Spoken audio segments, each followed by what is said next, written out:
போன எபிசோட்ல காளி வந்து தாரகாசுரனுக்கு பெண்களோட அருமையை பத்தி சொல்லிட்டு இருந்தாங்கிறதோட பார்த்தோம். இன்னைக்கு எபிசோட்ல அதை அப்படியே கண்டினியூ பண்ணிட்டேன்னு சொல்றாங்கன்னா, பெண்கள் வந்து எல்லாமா இருக்காங்க. ஆண்களுக்கு ஒரு தாயா, மனைவியா, சகோதரியா, மகளை எல்லாமே அவங்க தான் இருக்காங்க. ஆனா இனிமேலும் என்னோட பேரை சொல்லிட்டு உன்னோட வாழ்க்கை நீ காப்பாத்திக்கிற தகுதி உனக்கு இல்லை அப்படின்னு சொல்லி அவனை அழிச்சிடறாங்க. தாரகாசுரன் அழிச்சதை பார்த்ததுமே அதிர்ச்சி ஆகிற தாருகா என்னையும் அழிச்சிருங்கன்னு சொல்லி அவங்க கிட்ட வந்து மண்டிட்டு கேட்கறான். இந்த பெண் இனத்துக்கு நான் வந்து ஒரு அவமானமா போயிட்டேன், எனக்கு வாழ தகுதி இல்லை அப்படின்னு சொல்றா. நான் அடிமையா வாழ்ந்துட்டேன், என்னுடைய சுயத்தையும் அடையாளத்தையும் இழந்துட்டேன், என்னையும் அழிச்சிருங்க அப்படின்னு சொல்லி அவளுக்கு காளி சொல்றாங்க. நீ இல்ல, நீ வாழ்ந்தாகும். அவமானத்துல இருந்து மரியாதை நோக்கி பயணத்துக்கும் அடிமைத்தனத்துல இருந்து சுதந்திரத்தை நோக்கி பயணத்துக்கும் நீ தயாராகணும். மத்தவங்களுக்கு எடுத்துக்காட்டா வாழ்றதுக்காகவும் உன்னோட சுயத்துக்காகவும் நீ திரும்ப வாழ்ந்துதான் ஆகணும். எப்பொழுதுதான் ஒரு பெண்ணுக்கு துன்பம் நேருதோ அப்ப எல்லாம் மகாகாளி அவதரிப்பா அப்படின்னு சொல்லிட்டு திரும்ப இப்ப சும்மன் நிசுமனை தான் பாக்குறாங்க. இதை பார்த்தது நிசுமன் வேகமா பாக்குறதுக்காக வர்றான். உடனே சும்மன் சொல்றான், வழக்கம் போல அவன் ஒருத்தன் தான் புத்திசலித்தனமா பேசுறான். அவன் சொல்றான், தாரகாசுரனுக்கு ஏற்பட்ட கதி தான் ஏற்படும், கிளம்பி வந்துரு, போயிடலாம் அப்படிங்கிறான். காளியும் நீ என்னிட்ட இருந்து தப்பிச்சு ஓடிட முடியாது அப்படின்னு அவனை துரத்திட்டு போக அவங்க ரெண்டு பேருமே ஓடுறாங்க. இவங்களும் துரத்திட்டு போக அவங்களும் ஓடிட்டே இருக்காங்க.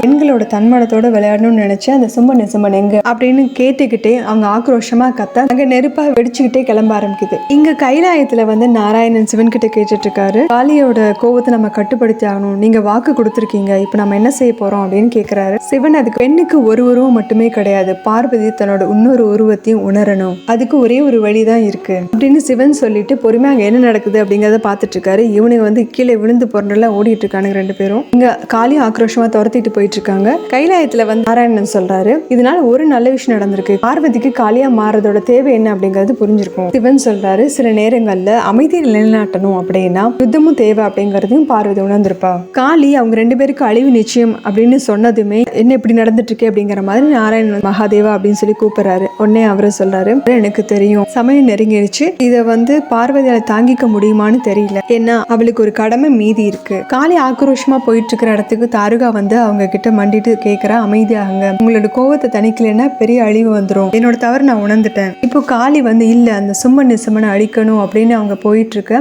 இவ தாருகா அழுகிற எல்லா தவறுகளும் என்னாலதான் நடந்துச்சு. சிவன் கிட்ட அவ அழுது கேட்கறா, மகாதேவியை சாந்தப்படுத்துங்க அப்படின்னு சொல்லி. சிவனும் சரியா அந்த நேரத்துக்கு வந்துடுறாங்க. அவர்கிட்ட தாருகா கேட்கறா, நான் தவறான பாதையில சென்றிருந்தாலும் என்னோட பக்தி தூய்மையானதான், அதுக்காகவாவது காளியையும் பிரபஞ்சத்தையும் காப்பாத்துங்க அப்படின்னு கேட்க இங்க வந்து கைலாயத்துல நாராயணன் கிட்ட லட்சுமி கேட்கறாங்க, இப்போ என்ன ஆகும் சுவாமி, ஏன்னா இப்போ இந்த சூழ்நிலையில காளிய மகாதேவர் கட்டுப்பாட்டுல கொண்டு வருவாரு அப்படின்னு கேட்கவும் நாராயணன் சொல்றாரு, காளியை வந்து கட்டுப்படுத்துறதுக்கு ரெண்டு வழிகள் தான் இருக்கு, அவருக்குள்ள இருக்கக்கூடிய மனைவியை வெளிப்படுத்தணும், இல்லைன்னா அவருக்குள்ள இருக்கக்கூடிய தாய்மையை வெளிப்படுத்தணும் அப்படின்னு நாராயணன் சொல்ல அங்க காமிக்கிறாங்க. சிவன் அப்படியே வந்து ஒரு சின்ன குழந்தையா உருமாறுறாரு. அந்த அழகான குழந்தைய தாருக அப்படியே ஆச்சரியமா பார்த்துட்டு இருக்கா. இந்த முறை காளிய சிவன் இல்ல, இந்த பைரவர் தான் சாந்தப்படுத்துவாரு, சிவனோட குழந்தை வடிவம் தான் இது அப்படின்னு இங்க நாராயணன் லட்சுமி கிட்ட சொல்லிட்டு இருக்காரு. இங்க காளி வேகமா கோபத்தோடு நடந்து போயிட்டு இருக்காங்க இல்லையா, அந்த இடத்துல வந்து ஒரு குழந்தை அழுகிற சத்தம் கேக்குது. பார்த்தா சிவன் தான் அந்த குழந்தை வடிவத்துல இருக்காரு இல்லையா, அங்க இருந்து அழுதுகிட்டு இருக்காரு. அவங்க முன்னாடி நின்று அவங்கள கூப்பிட்டுட்டே அழுதுட்டு இருக்காரு. காளி வந்து ஒரு நிமிஷம் நின்னுட்டு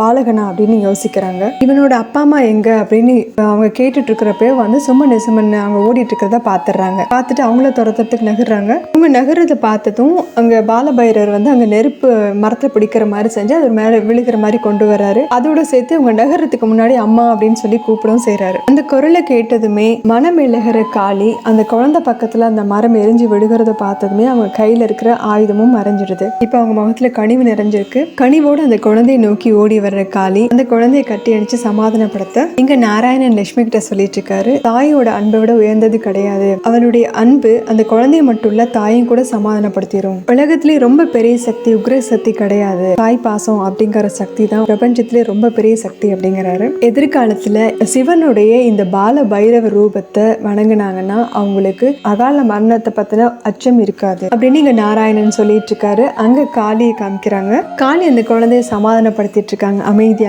எதை பார்த்தும் பயப்படாத, உன்னோட அச்சத்தை எதிர்கொள்ள நான் உன் கூட துணைக்கி இருக்கேன், அமைதியாரு. குழந்தையோட கண்ணீரை தொடச்சிட்டு யார் நீ, உன்னோட பேர் என்ன அப்படின்னு கேக்குறாங்க. அந்த குழந்தையும் சிவன் அப்படின்னு சொல்லிட்டு சிரிக்க இந்த வார்த்தையை கேட்டதுமே காளியோட கண்கள்ல கண்ணீர் பெருக்கெடுக்க ஆரம்பிக்குது. வந்தது சிவன் தான் அப்படிங்கறத காளி புரிஞ்சுக்கிட்டாங்க.